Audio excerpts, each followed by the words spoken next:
Então, existe um fenômeno chamado fenômeno Flynn, o efeito Flynn. O que é o efeito Flynn? Desde o final do século XIX, que o QI vem subindo na espécie humana.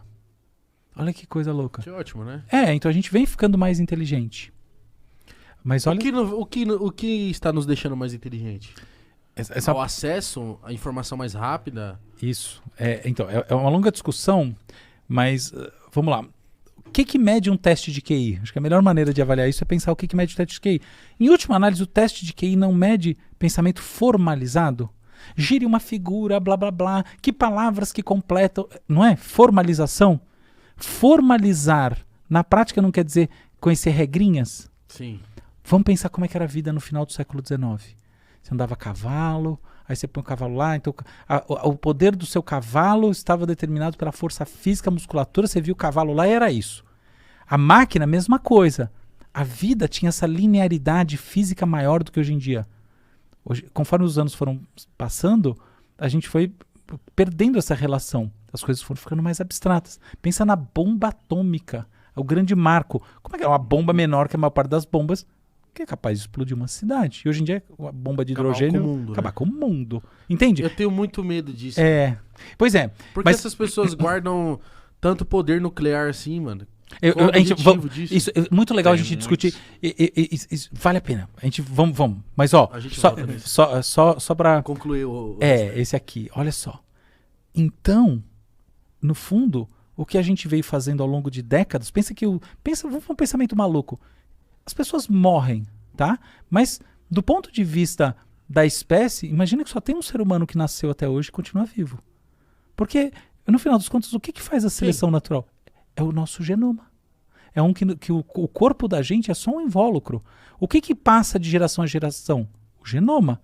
O ser humano, que é esse corpo em volta, ele é uma capa de algo que é o que efetivamente navega o mundo, que são os nossos genes. Então o genoma é um só, tá bom? Nossa, que brisa.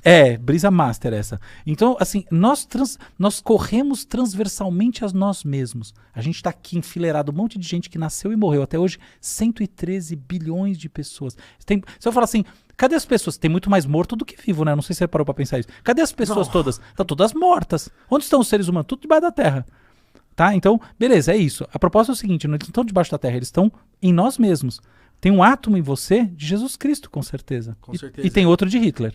Eu já parei pra pensar nisso, porque sei lá, quem é cremado se dissolve, sei lá, se joga no mar, uma hora a gente se encontra com isso. É lógico. Se é plantada uma árvore, a pessoa já tomou vida de novo. Isso é fato consumado, tá? Isso é fato científico. Mas beleza, então só tem vamos pensar um grande ser humano que é esse que está estendido aí nos últimos, a gente tem 2 milhões de anos desde o Homo faber e pelo menos 300 mil anos de Homo sapiens. Legal, tá aqui. Este ser humano enorme, o que ele foi adquirindo ao longo do tempo? Mais regras de pensamento. As coisas foram ficando mais abstratas. Tá bom?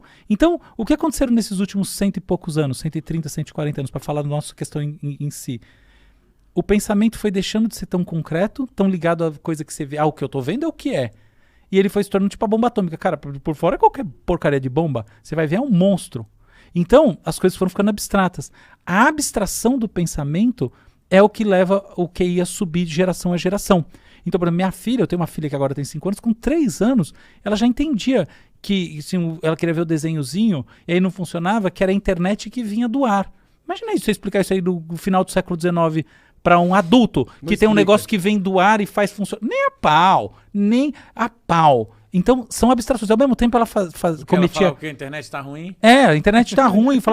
O que eu falava assim, filha, não tem jeito, porque a internet tá com um problema de sinais aqui, o sinal não tá chegando. Ela entendia.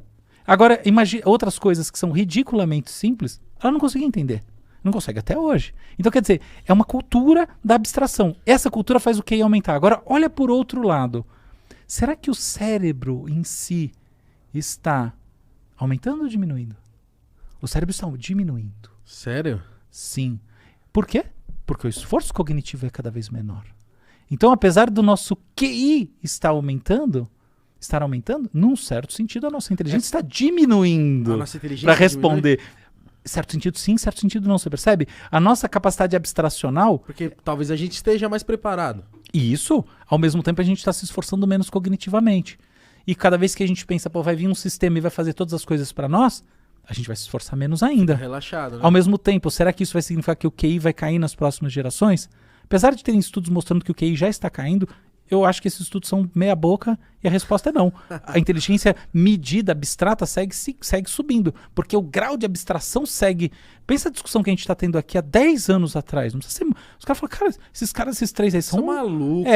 Os caras são sem... Não ia nem falar que a gente é maluco. Eu ia falar assim, são as pessoas mais visionárias do mundo. E hoje em dia não. Você entende o quanto as coisas mudaram? O grau de abstração muda em tão pouco tempo, quando você tem uma explosão de algo que você achava que poderia demorar 100 anos. Então, aplicando esse princípio, a gente está se tornando mais inteligente no sentido abstrato, mas eventualmente a nossa capacidade de realização está caindo, a nossa memória de longo prazo, memorizar as coisas, cai. Pensa, você usa o Waze o dia inteiro, você acha que sua memória espacial cresce ou diminui? Claro que ela diminui. Entendeu? E assim vai. Sabe ir pra tal lugar? Eu não sei, mano, eu só jogo no Waze. Eu era um moleque que, tipo, de verdade, eu confiava muito na minha memória. Tipo, pra tudo, até pra lição de casa, muitas vezes, mano, juro. Eu passei pelo colégio sem nunca ter um caderno. Eu às vezes não anotava, eu só lia e lembrava e tal. Nunca tive. Só que agora eu tô percebendo, Mítico, que eu tô perdendo um pouco disso, mano. Juro, eu tô... Tipo... De onde? Porque você tá tudo no celular, tudo nas coisas. Percebe? E eu fico assim, mano, sou jovem ainda, por que eu tô perdendo? Só que eu senti realmente que eu tô perdendo esse lance. Eu era muito mais sagaz. Eu sinto que eu tô ficando menos. Então, essa é a tendência da humanidade. Quando você começa a... Pensa bem, ó. Tal como eu falei que a tábua de pedra é uma extensão do hipocampo, né, da nossa memória de longo prazo, todas as outras coisas são... Então, o ChatGPT é uma extensão do nosso raciocínio, no fundo, linguístico. A calculadora é uma extensão do nosso processamento matemático. Essas coisas são todas extensões do cérebro. Ótimo. Pensa que num desenho daquele que sai aquelas coisas da cabeça do cara, que eu sei qual é aquele que faz assim. Entendeu? Isso somos nós. Por isso que esses desenhos são maravilhosos. Porque essas mitologias são as mitologias essenciais da modernidade. Um negócio que sai... Como chama aquele que sai as coisas da cabeça? Que sai de ferro assim, que faz assim... Tchoc, tchoc, tchoc.